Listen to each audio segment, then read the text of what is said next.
Malaysia U19 menggelar pertandingan uji coba tertutup melawan Kamboja U19. Hasil akhirnya cukup mengejutkan karena Malaysia U19 gagal mengalahkan Kamboja U19. Malaysia U19 harus puas dengan skor imbang 2-2 melawan Kamboja U19. Hasil pertandingan ini cukup mengecewakan bagi Harimau Malaya Muda. Seperti inilah komentar orang Malaysia untuk tim Malaysia U19. Malaysia tim terbaik ASEAN. Jika kalian mainnya lemah, kemungkinan ASEAN tak akan sukses. Kamboja sejak Keisuke Honda mengambil alih tim mudanya, ia tampaknya telah membuahkan hasil. Sepertinya pemain-pemain muda naik daun secara tiba-tiba, tidak heran Anda ingin perubahan, Anda dapat.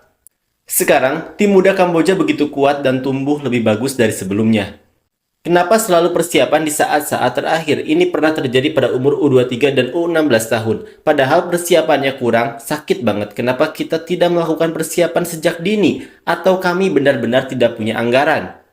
Bila satu grup bersama Kamboja, kualifikasi Piala Asia 2027, Harimau Malaya harus berhati-hati. Tanda-tanda hanya ingin menjadi pelengkap grup ini. Kekuatan Malaysia sekarang cuma bisa tahan imbang Kamboja.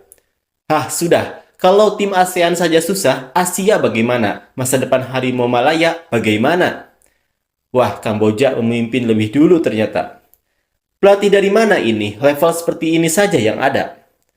Pelatih dari negara yang lolos final Euro 2024 mau pakai Pep Guardiola pun pusing Malaysia ini. Sepak bola Malaysia memang lemah.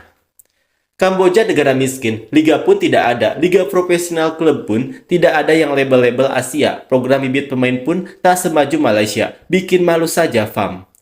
Dulu Kamboja ketinggalan dengan kita, sekarang sudah menjadi penantang utama. Nampak sekali pengurusan dan pengembangan sepak bola Malaysia semakin mundur.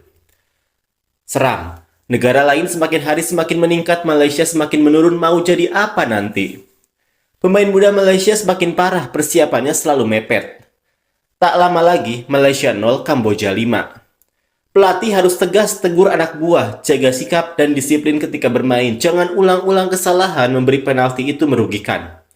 Itu saja, jangan ikut tim Harimau Malaya ini di turnamen manapun. Capek-capek, akhirnya tetap jadi pelengkap jadwal. Jika menang melawan tim mudah, maka supporter Harimau Malaya akan berani seperti juara dunia hingga mempermalukan tim lain. Jika kalah, akan menyalahkan Indonesia karena mendapat grup mudah.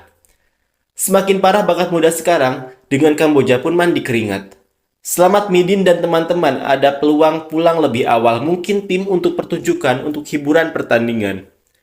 Harus berkata apa lagi, dengan Kamboja pun susah untuk menang, apalagi nanti dengan Thailand, Vietnam, dan Indonesia. Bubar saja skuad Malaysia ini. Bagaimana nanti bertemu Thailand, Vietnam, Indonesia, dan Australia? Kenapa pemain kategori umur Malaysia semakin hari semakin jelek? Itulah kejayaan yang Midin katakan. Datang awal pun balik awal.